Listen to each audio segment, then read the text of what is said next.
I've now knit the back and picked up for both shoulders and knit the fronts, doing the increases. And you can maybe, if you've reached this point, see how that's going to start to come together and create the V-neck there.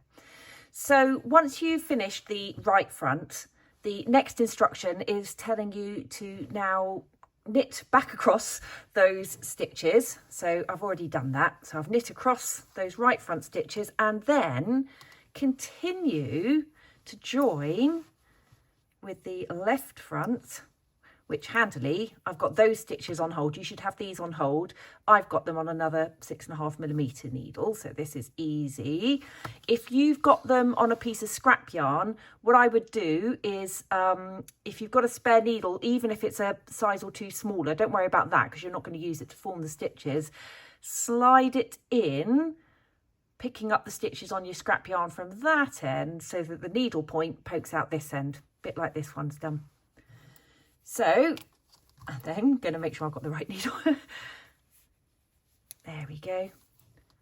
There's my working yarn. So as I said, I've just got to the end of those right hand stitches for the right front, sorry. And then I'm going to just knit into the next stitch I come to, and that's going to join those two fronts together. Okay, that's all it is. Now, because I'd cut my yarn there, just be careful of that coming a bit loose. You can just snug that and weave the end in later. So that's all it is. So I'm just going to knit the next stitch. I just like to give that next stitch a little slug. A snug. And then they're all joined. You might find as you're doing the first couple of rounds, that looks like it's kind of going to be loose. But actually, once you've done a couple of rounds, then that all just looks completely fine. And then all we're going to do is knit to the end now of the left front. So come back to me in a minute when I've done that. I've got to the end of the left front and I now want to continue on to the back stitches. Now, if you saw my earlier video, you'll see that I've used my little stitch holder tool from Clover, which has got that dongle on the end, stop all your stitches coming off. And I just poked that through there. It's probably a few too many stitches to sit on it comfortably, but it survived. So again, just look out because this is where you cut your yarn one of the times and you don't want to pull that out. And so all you're going to do is, here's your working yarn.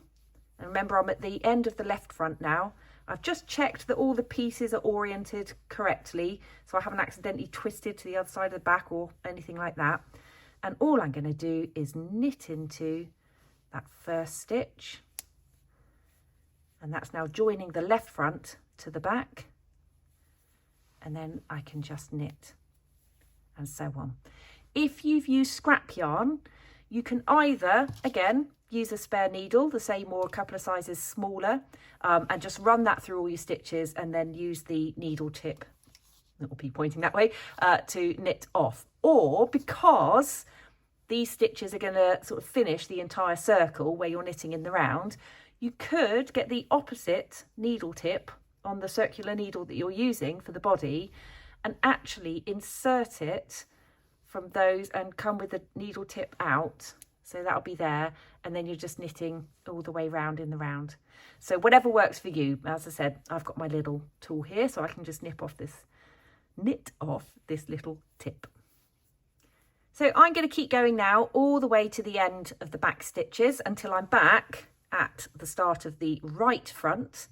And that will be the last time that I'm going to need to sort of join sections to complete the circle, to make the whole thing in the round.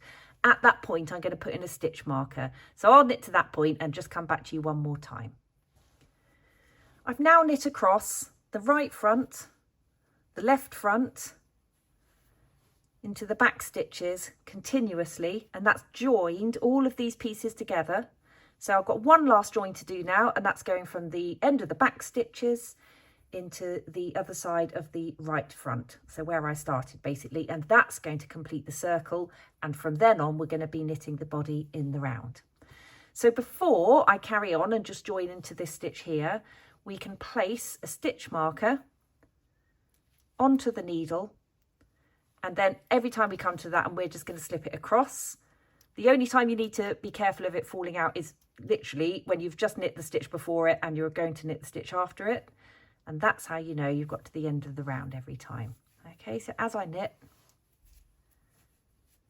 it's going to join those two sections. That stitch marker is going to stay there. And as I knit the next round and come round to it again, I just slip it and I know I've done one round. And that's it. So now for the body stitches, we just keep going round and round and round.